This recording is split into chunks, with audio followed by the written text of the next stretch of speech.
विद्यार्थी मित्रांनो, आज मी तुम्हा सर्वांना स्वातंत्र्य दिवसाच्या खूप खूप शुभेच्छा देते. देशभक्तांच्या बलिदानामुळे स्वतंत्र झालो आपण. कोणी विचारल्यावर गर्वाने सांगतो भारतीय आहोत आपण. 15 ऑगस्ट 1947 रोजी आपला भारत देश इंग्रजांच्या 150 वर्षांच्या गुलामगिरीतून स्वतंत्र झाला होता. आपल्या देशाच्या स्वातंत्र्य लढ्यात गांधीजी, पंडित जवाहरलाल नेहरूजी, भगतसिंग या सगळ्यांचा तेजस्वी वाटा आहेच.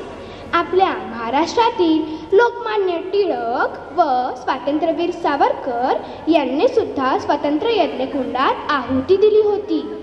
9 ऑगस्ट 1947ला तरुण क्रांतिकारक सुखदेव, राजगुरू, भगतसिंग यांना फाशीची शिक्षा झाली.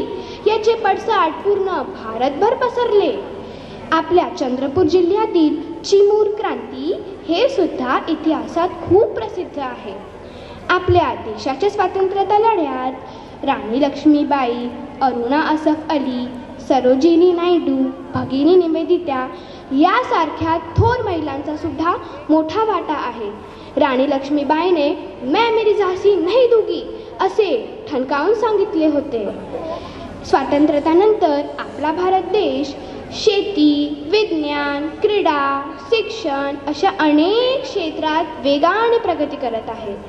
पॅरिस ऑलिम्पिक्स 2024 मधील स्वप्नील कुसळे, मनू भाकर, नीरज चोप्रा यांनी सुद्धा पदके मिळवून आपल्या देशाचे नाव उंच केले आहे. तरीही भारतात भ्रष्टाचार, गरिबी, असमानता अशा अनेक समस्या आहेत. आपण सर्वांनी मिळून या समस्येवर मात केले पाहिजे. बलसागर भारत होवो विश्वात शोभूनी राहो. एवढे बोलून मी माझ्या शब्दांना विराम देते. जय हिंद, जय Bharat. Thank you, Sharvari. We are grateful for such enlightening words from you.